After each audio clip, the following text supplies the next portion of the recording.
Zebira's was baby always sister. doing people hair. Of course, she owns her own hair salon. And ain't nothing worse than a bunch of weave-wearing women on a bad hair day. Lately, Jillel, Kezani's supposed to be best friend, was always in the middle of some junk. She come running and busting in the house all scared, crying and jacked up. The girls was coming out from them dryers with the quickness trying to get the 411 on the latest beatdown, and everything got quiet. Child, it was so quiet you could hear Aunt Ruby D's teeth clack. You know, the false kind. Girl, like I said, it was a mess. Especially since the weed queens usually don't let nothing stop the feelings. Kezani said, "Girl, what the world happened to you?" Jillel tried to compose herself before she answered because she needed her friend to be on her side. She tried to whisper her response, but was unsuccessful because all eyes was on her. And ears weren't far behind. Wasn't nobody letting a word slip to the ground. You best believe that if one did, one of them busybodies was positioned to pick it up. "It was your crazy sister-in-law," she vehemently replied, trying to refrain from crying. "Who? Yolani?" Kezani asked, because a few fellas were known to be afraid of her third oldest brother's old lady. Not for nothing either, the chick could really run one. For sure. I mean, niggas are scared of that girl. "No, Vermita," Jillel yelled, insulted that she had to divulge the name of her assailant. "Hold up. Wait a minute now, Lil." Kezani's nickname for Jillel since kindergarten. "Mita is my boo. Whenever T-Bob," Kezani's 5-year-old, "gets sick or I need to talk to someone, she's always there. And she's the sweetest, truest chick I know. Now, something up, and you gonna tell me what it is." "No, I'm not," she said, keeping her eyes averted as she gripped Kezani's arm, tugging her toward the door. "I won't say a word in front of these loudmouth witches." "Red, you done messed up now," Shamita screamed, pouncing out of her chair toward Jillel, trying to reach out and grab her long hair. Shamita was Zach Cohn's baby mama and Kezani's second oldest brother's girlfriend and the Briggs neighbor for life. Kezani stepped between the two of them and kept Shamita at bay with her hands on both of their chests.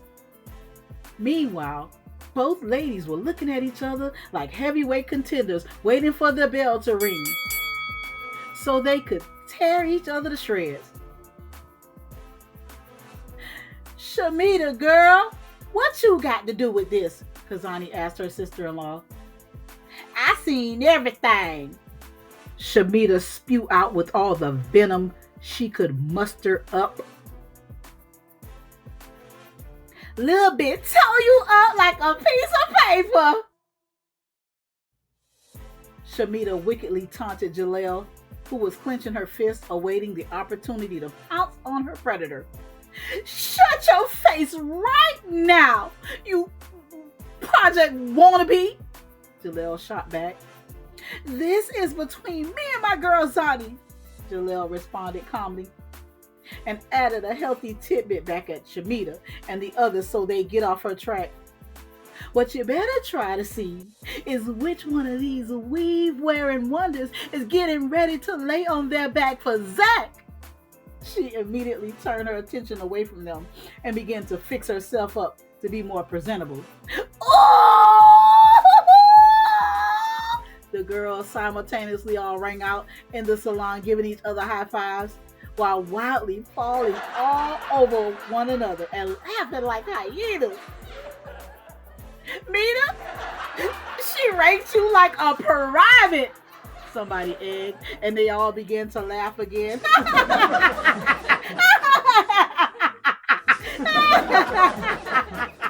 And demand dap of each other. Incessantly, they increased their efforts to try to incite Shamita into a fit of rage, hoping perhaps she'd take a swing at Jillel. "Look," Kezani said with a stern voice, "ain't gonna be none of that up in here. Or y'all can all go cross town to Donnetta's dues," she threatened. "You got it?" All eyes was on her now, as the attention shifted back to their hairdresser and their undone dues. Besides, not even Donnetta's mama trusted her bald head to her daughter and secretly patronized Briggs Beauty and Braids.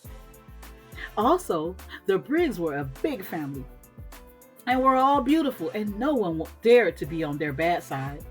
The word was, if you wanted to be popular, you had to be down with the Briggs. Now, all y'all is my girls, especially since everybody cheese is getting my bank account fat. So chill. She gave them the "I'm laughing, but ain't a damn thing funny" look. It was enough to set the tone and establish the order back in the house as everyone began to settle down. Everyone except Shamita, who had let pride creep in and she was ready to rumble. They all laughed and began to get back into position to be waited on, and acted as if they'd never heard a word. They knew that although Kezani had a sense of humor, she had zero tolerance for nonsense. Moreover, Sister was known to throw troublemakers out like Jazzy Jeff was steadily kicked out on various episodes of Fresh Prince and have no qualms about it. This substantiated a known fact that she could defend herself. As a result, she was well respected, not for being a brawler, but for her professionalism. Shamita gave Jillel a once-over, and just as she began to speak, Kezani gave her the hand to talk to because she had had enough. This forced her to face off with her common-law sister-in-law, who seemed unwilling to let things go.